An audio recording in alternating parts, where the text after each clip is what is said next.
तो फराज साहब, जनरल मुशर्रफ के दौर में क्यों नहीं बनाया गया ये कालाबाग डैम?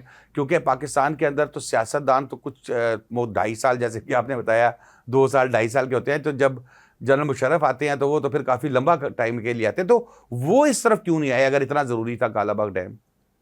अच्छा शादाब, उसमें हुआ ये कि मुशर्रफ साहब को कन्विंस कर लिया गया था एक स्टेज के ऊपर आके, और मुशर्रफ साहब was ready to do it.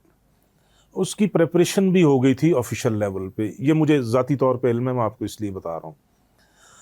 जिस दिन परवेज़ मुशर्रफ साहब से हम ये एक्सपेक्ट कर रहे थे कि परवेज़ मुशर्रफ साहब आज अनाउंस कर देंगे कालाबाग डैम की कंस्ट्रक्शन, उस दिन फिर लास्ट मोमेंट पे कराची की एक जमात, जो बड़ी जमात है कराची की, उनके बानी ने इंटरफियर किया जी। वो क्योंकि अपनी पॉलिटिकल अपील बढ़ाना चाह रहे थे, तो उन्होंने परवेज़ मुशर्रफ साहब से उनके ताल्लुकात जो हैं वो भी कुछ ढके छुपे नहीं हैं अब।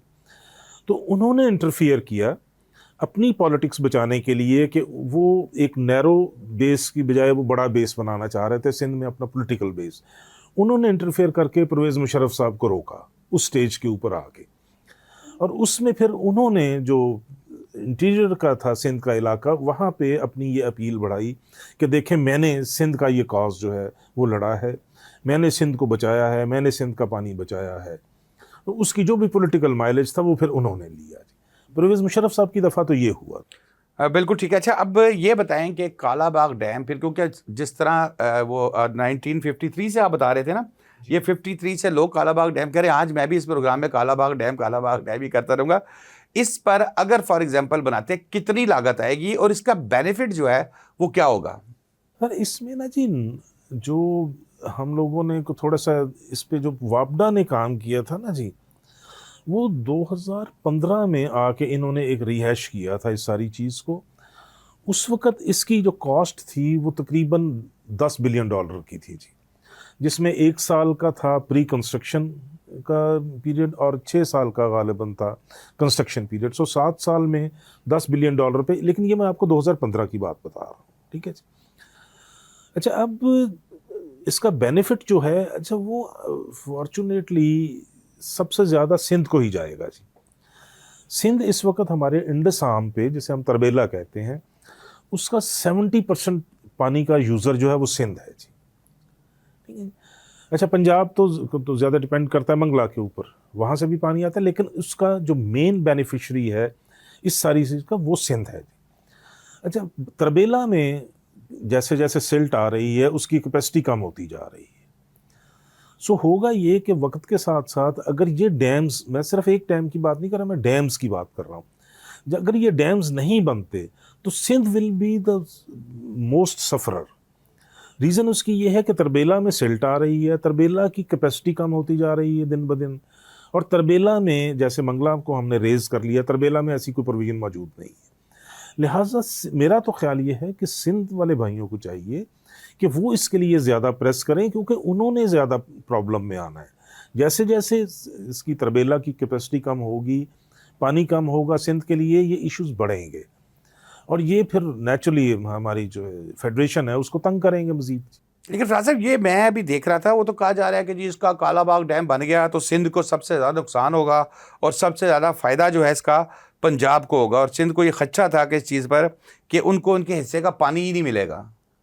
सर, जो जो कालाबाग डैम है, इसकी जो लाइव कैपेसिटी होगी वो है 6.1 मिलियन एकड़ फीट।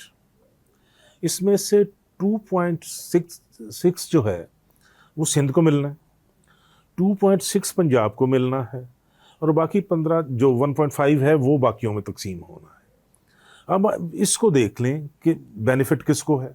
अच्छा, और ये भी जहन में रखें कि पंजाब जो है वो आपकी 80% एग्रीकल्चर प्रोड्यूस करता है, सिंध 20% प्रोड्यूस करता है, लेकिन इसके बावजूद सिंध को उतना ही हिस्सा मिलेगा जितना पंजाब को मिलेगा। तो फिर तो फ़ायदा ही फ़ायदा है सिंध का तो। अच्छा, एक और सवाल, आपने क्योंकि इसके ऊपर बड़ा वर्क किया हुआ है, फराज साहब मुझे ये बताएं कि अगर ये तमाम सूबों को एक पेज पे लाए बगैर, जैसे जनरल मुशर्रफ की आप बात कर रहे हैं, मुशर्रफ के दौर में तो ज़ाहिर है वो जो कहते वही होना था, लेकिन इस सिचुएशन में जब आज हम गुजर रहे हैं, तमाम बाकी सूबों को एतमाद में लिए बगैर इस डैम की तामीर की तरफ जाया जाता है, तो क्या इसकी तामीर हो सकेगी या मज़ीद गंद मचेगा? सर देखिए ना, ये इसमें सबसे बड़ा क्वेश्चन ये है कि कौन कर सकता है ये। बगैर सूबों को ऑन बोर्ड लिए फेडरल गवर्नमेंट तो नहीं कर सकती। फिर अगर आप जोरे बाजू पे करेंगे, जो लोग ये कर सकते हैं, तो उसका सारे का सारा रिएक्शन जो है वो पंजाब के अगेंस्ट आएगा जी। तीनों सूबों का पहले भी पंजाब के अगेंस्ट है। अच्छा, सिंध के अगर आप इंटीरियर में बात करें ना जी, तो उनका एक एतराज़ जो है, जो आम कॉमन और जनरल लेवल पे होता है, वो तो खुदा न खास्ता आपसे ये पूछते हैं कि जब पाकिस्तान नहीं होगा तो फिर कालाबाग डैम को कौन कंट्रोल करेगा। अच्छा, अब इस चीज़ का जवाब हमारे पास तो नहीं है कोई ना जी, ठीक है जी। अच्छा, वहाँ जो हेट्रेड मैस लेवल पे हमने जो पॉलिटिकल ट्रिकल डाउन की है हेट्रेड, वो इस हद तक चली गई हुई है कि इसको कंसेंसस किए बगैर, even after consensus of political governments, ये आपको नीचे सोशल लेवल पे बेचना पड़ेगा। इसको सोशल लेवल पे लोगों को कन्विंस करना पड़ेगा कि नहीं, आपको कोई प्रॉब्लम नहीं होगा, आपको पानी मिलता रहेगा। So it is a long process. अगर इवन पॉलिटिशियंस भी जब आएंगे इसके ऊपर, वो भी पहले उन्हें कन्विंस करेंगे। अच्छा, आप इनको सबको छेड़े बगैर आप फिर या तो कॉन्स्टिट्यूशन वायलेट करेंगे ना जी, फिर जाके जो आप राइट्स देता है सूबों को अब, ठीक है। सो एक फेडरेशन में रहते हुए इस वक्त जो आपके पास, जो पंजाब के पास कैपेसिटी है ना जी पानी ड्रॉ करने की आपके नेशनल पूल में से, अगर पंजाब चाहे तो शायद एक कतरा नीचे सिंध को ना जाए स्वय सैलाब के दिनों में, लेकिन आप नहीं कर सकते क्योंकि आप फेडरेशन में रह रहे हैं, आप चार भाई मिलकर इकट्ठे रह रहे हैं।